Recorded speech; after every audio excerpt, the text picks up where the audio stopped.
Good morning everybody. Success point Deoband में आपका फिर से स्वागत है। चलिए आज की हम वीडियो में आज करते हैं क्रोमोसोम्स 2, यानी कि इसका सेकंड पार्ट होगा हमारा क्रोमोसोम्स का।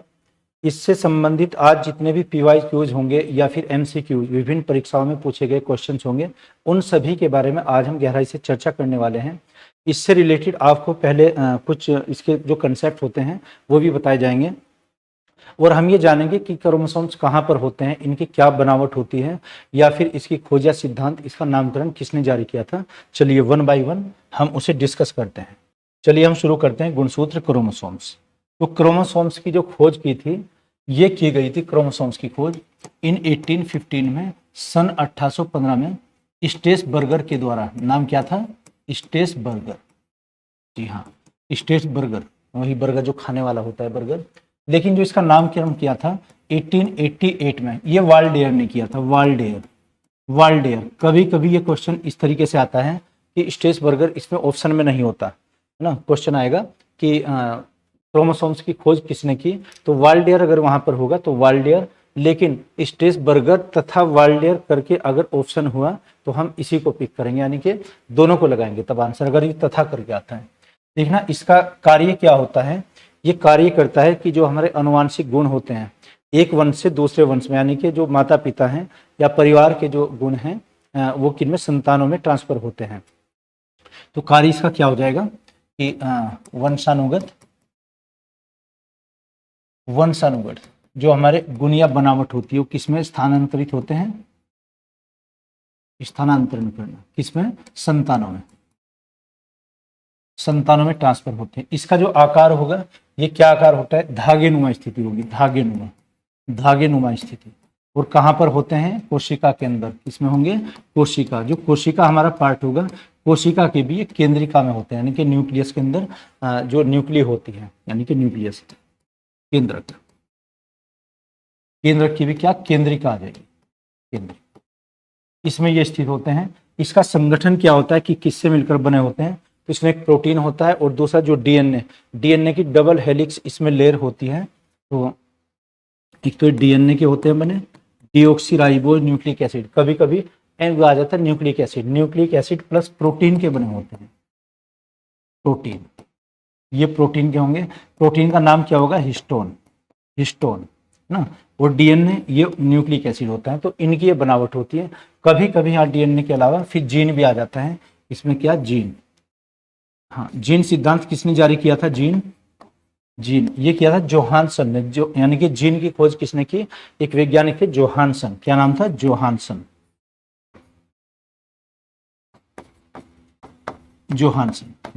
ने इसकी खोज की थी।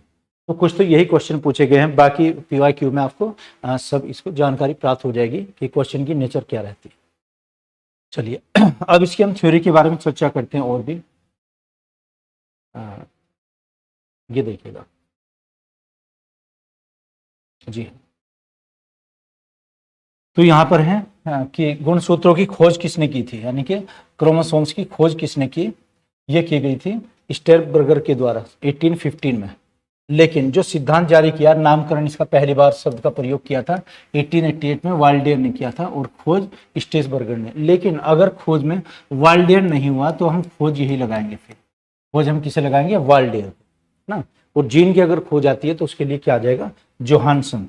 ये जीन के लिए क्या, जोहानसन। ये क्वेश्चन अलग से पूछा गया है, क्योंकि जो बनावट होती है डबल हेलिक्स में होती है। इसके ऊपर क्या है, ये डीएनए, और अंदर अगर देखते हैं तो प्रोटीन होता है। तो ये प्रोटीन क्या होगा, इसका नाम होगा हिस्टोन प्रोटीन। और डीएनए, जो डीएनए के ऊपर होते हैं वो जीन बने होते हैं, जीन इसके सिगमेंट, यानी कि डीएनए का जो सिगमेंट होगा, इसका जो पार्ट होगा वो क्या कहलाता है, जीन कहलाता है। ओके। तो गुणसूत्र हमारी कोशिकाओं के केंद्रक में मौजूद धागे जैसी संरचनाएं होती हैं, है ना। किसके नुमा होंगे, धागे जैसे, जो डीएनए से बनी होती है। ये अनुवांशिक जानकारी को संग्रहित और स्थानांतरित करते हैं ना। जो एक परिवार की, यानी कि माता पिता की जो डाटा, ये कहिए कि जो जानकारी है वो संग्रहित इसके अंदर होती है, उसके लिए महत्वपूर्ण भूमिका निभाते हैं स्थानांतरित करने के लिए।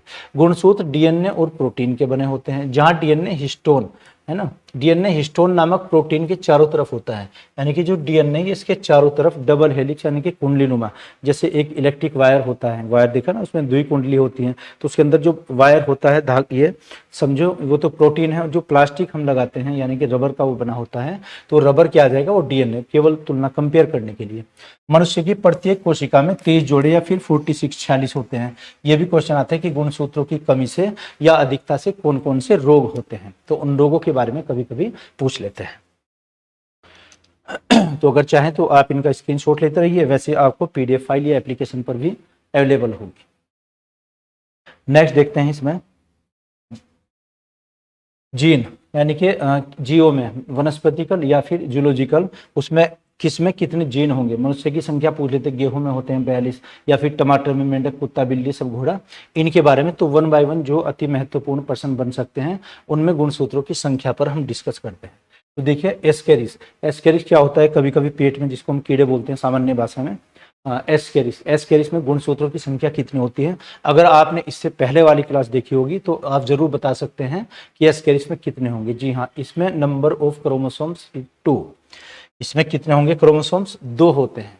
तो एस्केरिस में 2 गुणसूत्र होते हैं। नेक्स्ट देखते हैं मच्छर, मच्छर के अंदर कितने गुणसूत्र होंगे। क्योंकि मच्छर के अंदर कम, मक्खी के अंदर ज्यादा होते हैं, तो मक्खी में कितने होते हैं 12, और उससे आधे मच्छर में हो जाएंगे, तो मच्छर में कितने हो जाएंगे 6। मच्छर के अंदर गुणसूत्रों की संख्या कितनी होगी, 6 होगी। जी हाँ, आगे देखते हैं। फिर ये गुणसूत्रों के कैसे क्वेश्चन पूछे जाएंगे वो बाद में डिस्कस करेंगे सभी। तो प्याज में कितने होते हैं 16, प्याज के अंदर गुणसूत्रों की संख्या 16। ऐसे ही मक्का के अंदर कितने गुणसूत्र होते हैं, तो मक्का देखिएगा, मक्का सबसे अधिक कहाँ पर होता है भारत में, वैसे महाराष्ट्र में होता है, तो इसमें गुणसूत्रों की संख्या ये प्याज से अधिक होगी, तो मक्का में गुणसूत्रों की संख्या 20 हो जाएगी। जी हाँ, 20 संख्या, ये सेपरेटली अलग से क्वेश्चन भी पूछा गया है कि मक्का के अंदर गुणसूत्रों की संख्या कितनी होती है, तो आप इसका क्या जवाब देंगे, 20। नेक्स्ट देखिएगा टमाटर, टमाटर के अंदर गुणसूत्रों की संख्या कितनी होगी। जी हाँ, तो टमाटर में आ जाएगा 24। यहाँ ये बढ़ती हुए क्रम में, यानी कि जो गुणसूत्रों की संख्या वो हमने कैसे सजाई है, ये बढ़ते हुए क्रम में, जो इससे पहले इससे कम थे वो।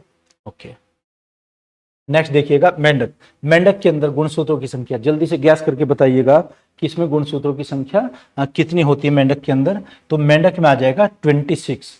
और क्वेश्चन है कि इनको बढ़ते हुए क्रम के अनुसार बताइए, तो जैसे बिल्ली, बिल्ली से ज्यादा कुत्ते में होते हैं, है ना, उससे ज्यादा फिर कबूतर में होते हैं, तो सीक्वेंस कभी कभी पूछ लेते हैं। तो नेक्स्ट देखिएगा आप कि नींबू के अंदर कितने हो जाएंगे। नींबू देखना, नींबू के अंदर इसकी 2 प्रजातियां होती हैं, तो 36 या फिर उसका हाफ 18 भी हो जाएंगे, तो या तो 18 होते हैं या फिर 36 होते हैं, 18 या 36 इसमें क्या हो जाएंगे गुणसूत्र।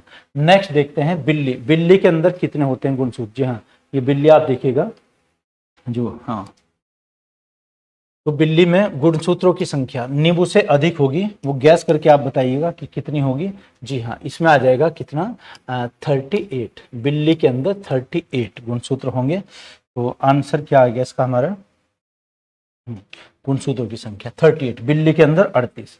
नेक्स्ट देखिएगा ऐसे ही जीवधारी में चूहा, चूहे के अंदर कितने होते हैं। देखना, चूहा एक को हम माउस बोलते हैं, एक को रैट बोलते हैं, तो जो बड़े आकार का होगा रैट होता है, वो जो छोटा होता है वो माउस होता है। या कुछ लोग समझते हैं कि चूहा और चूहा अलग अलग होता है, वो नहीं। जिसके जो शरीर का आकार होता है उससे ज़्यादा लंबी अगर पूंछ होती है वो रैट होता है, और पूंछ का साइज अगर छोटा होता है वो माउस होता है ना। तो माउस में कितने होंगे 40, और चूहे में 42 होते हैं। रैट में, माउस में कितने 40 एंड रैट में हो जाएंगे 42।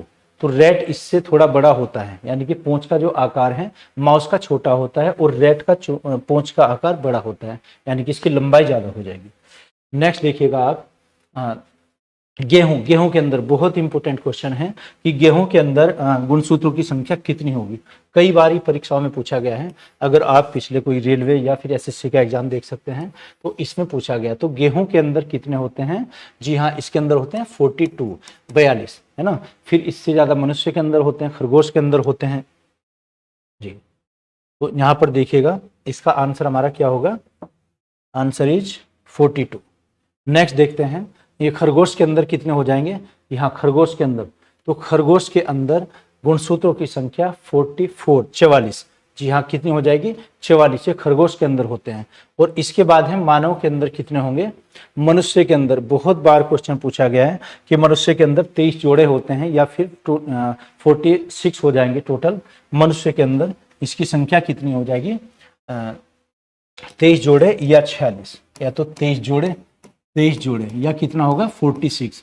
अगर इनकी संख्या कम होती है 45 या 47 हो जाती है, इससे रोग होते हैं फिर, है ना, डिसीज हो जाएंगी। कौन सी, जैसे सिंड्रोम वाली बीमारी होती है। एक तो टर्नर सिंड्रोम, कैलिफेंटी पटाव सिंड्रोम या फिर डाउन सिंड्रोम, 4 प्रकार के होते हैं जिसको मंगोलिज्म कहते हैं। डाउन सिंड्रोम का जो रोग है मंगोलिज्म, जिसमें लार ग्रंथियां आउट ऑफ कंट्रोल हो जाती हैं, आंखों में थोड़ा भंगापन आ जाता है, ठीक है ना, और शरीर अपरिपक्व होता है, एनमेच्योर होता है। खैर हम तो पढ़ रहे हैं कि क्रोमोसोम्स कितने होते हैं, तो मनुष्य में कितने आ जाएंगे क्रोमोसोम 46, या फिर अगर 46 ऑप्शन में नहीं होता 46 सॉरी ऑप्शन में फिर 23 जोड़े भी आ सकता है। नेक्स्ट आलू। आलू में जल्दी से गैस करके बताइएगा आप, आलू में नंबर ऑफ क्रोमोसोम्स कितने होते हैं, यानी कि गुणसूत्रों की संख्या कितनी होगी आलू के अंदर। आलू के अंदर गुणसूत्रों की संख्या, आलू, चिंपैंजी और तंबाकू, इनमें गुणसूत्रों की संख्या बराबर ही होती है। तो इसमें कितनी हुई 48, आलू के अंदर 48 आलू, और चिंपैंजी या फिर तंबाकू के अंदर वो सेम होती है चिंपैंजी। ठीक है, कुछ लोग अभी खुद से ही कंपेयर कर लेते हैं। तो चिंपैंजी में कितने हो जाएंगे ये 48, और सेम कितने होते हैं टोबैको, यानी कि तंबाकू के अंदर भी 48, जैसे सिगरेट होता है ना, तो उसके अंदर जो क्रोमोसोम्स होते हैं ये 48। ओके, नेक्स्ट देखते हैं घोड़ा के अंदर, है ना, हॉर्स के अंदर क्रोमोसोम्स की संख्या कितनी होगी। तो घोड़े के अंदर हो जाएगी 64। जी हाँ, कितनी 64। और ऐसे ही देखते हैं कुत्ते के अंदर, घोड़े से भी ज्यादा होते हैं, तो कुत्ते के अंदर आ जाएगा 78। देखना डोगी के अंदर कितना 78। तो आप अगर याद रखें कैसे भी नंबर ऑफ क्रोमोसोम्स की, समझो कि इसके अंदर जो दांत होते हैं उसमें घाव लगते हैं, उसमें स्टिचिंग जो की जाती है ताकि वो लगे हैं 48। तो ऐसे कुछ भी रिलेट करके आप इसको याद रख सकते हैं। तो 78 इसमें क्रोमोसोम्स की संख्या हो जाएगी। जी हाँ, नेक्स्ट देखिएगा कबूतर। तो कबूतर में इन सबसे ज्यादा होती है, कितनी, कबूतर में 80 हो जाएंगे, 80 क्रोमोसोम्स की संख्या 80 हो जाएगी। और एक आता है इसमें टेरिडोफाइट्स, एक प्रकार की वनस्पति होगी टेरिडोफाइट्स। तो टेरिडोफाइट्स के अंदर सबसे अधिक होते हैं, 1300 से 1600 तक होते हैं। जी हाँ, ये तो लेकिन हमने काम पहली वीडियो में भी किया था, इससे पहले वाली जो क्लास थी। आज इसमें नया हम क्या ऐड कर रहे हैं कि इससे पूछे जाने वाले जो परीक्षा में क्वेश्चन हैं उन्हीं सब के बारे में हम डिस्कस करेंगे और एक्सप्लेन भी करेंगे इसको। देखिए, विभिन्न परीक्षाओं में एसएससी, खासतौर से आरआरबी रेलवे परीक्षाओं में एसएससी के लिए इससे काफी जो क्वेश्चन है उनका कलेक्शन तैयार किया गया है। तो आप देखिएगा पहला क्वेश्चन, गुणसूत्र की खोज किसने की थी। एसएससी सीजीएल 2023 का क्वेश्चन है। ये आपने अगर थ्योरी ध्यान से देखी है या आप इसको पढ़े हैं तब इसका क्वेश्चन बता सकते हैं। तो एसएससी 2023 का क्वेश्चन है।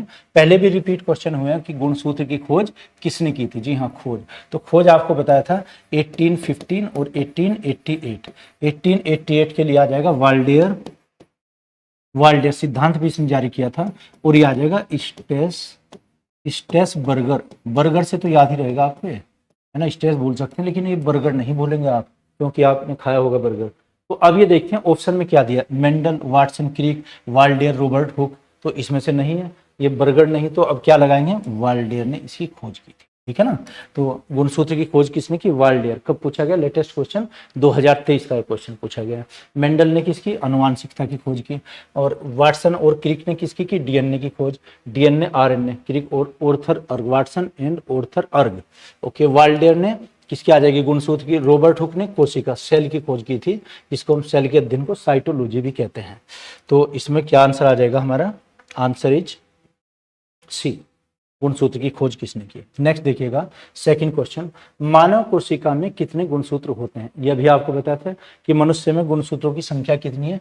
एसएससी सीएचएसएल 2023 का ये भी क्वेश्चन है कि मनुष्य में गुणसूत्र की संख्या कितनी हो जाएगी। ये एसएससी सीएचएसएल 2023। जी हाँ, तो कितने हैं टोटल गुणसूत्र पूछे गए हैं कि कुल गुणसूत्र कितने हैं, तो 46 होंगे।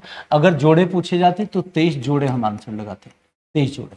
जी हाँ, और 44 किस में होते हैं, खरगोश में। आपको बताया था ये खरगोश रेबिट के अंदर हो जाएंगे, है ना, 23 जोड़े। और ये मनुष्य में होता है, अगर जोड़े में आ गया तो 23 आ जाएगा, और वैसे 20 ये 46 होते हैं।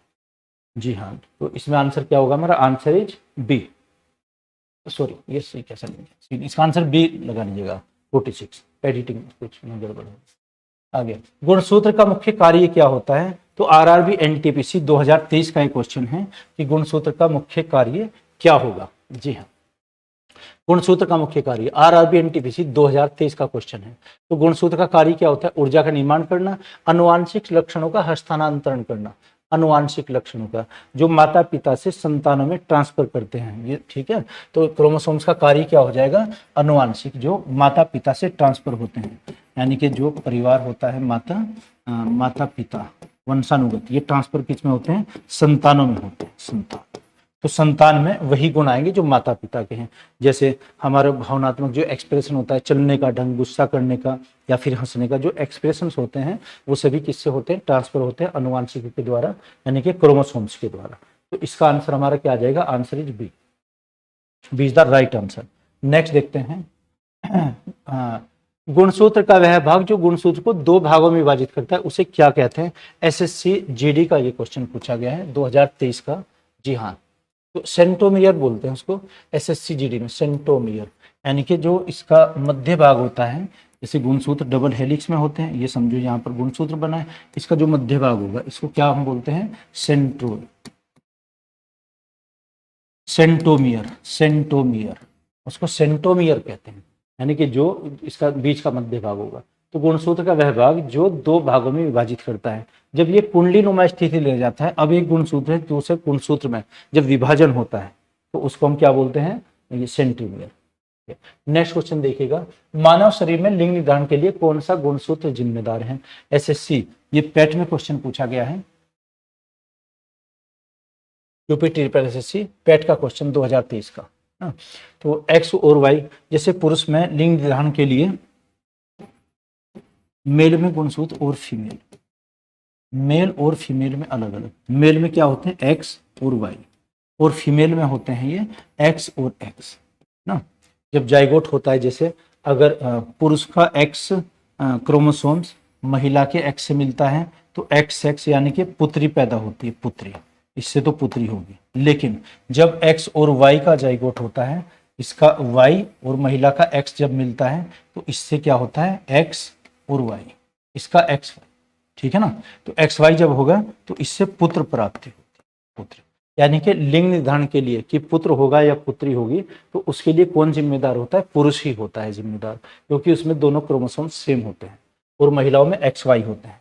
तो इसका भी वाई जिम्मेदार होता है। अगर वाई ऑप्शन में होता हम केवल वाई लगाते हैं, तो इसमें क्या आ जाएगा? आंसर एक्स और वाई, है ना। एक्स एक्स भी नहीं करते तो लिंग निर्धारण, यानी कि जिससे हमें पता चलेगा पुत्र या पुत्री क्या है इसमें। ठीक है जी, आगे बढ़ते हैं। तो इसका आंसर एक बार देख लेते हैं, एक्स और वाई, ठीक है। नेक्स्ट देखते हैं क्वेश्चन, गुणसूत्र का आकार किस चरण में स्पष्ट रूप से दिखाई देता है? तो इंटरफेज, प्रोफेज, मेटाफेज, टेलीफेज। तो किससे हो जाएगा? एसएससी सीजीएल 2024 का क्वेश्चन, देखना न्यू क्वेश्चन, सीएचएसएल का नया ये क्वेश्चन है एकदम। तो इसमें आप बताइएगा कि इसका निर्धारण कैसे करें। 2024 का है, गुणसूत्र का आकार किस चरण में स्पष्ट रूप से दिखाई देता है ना। तो इंटरफेज, प्रोफेज, मेटाफेज या टेलीफेज।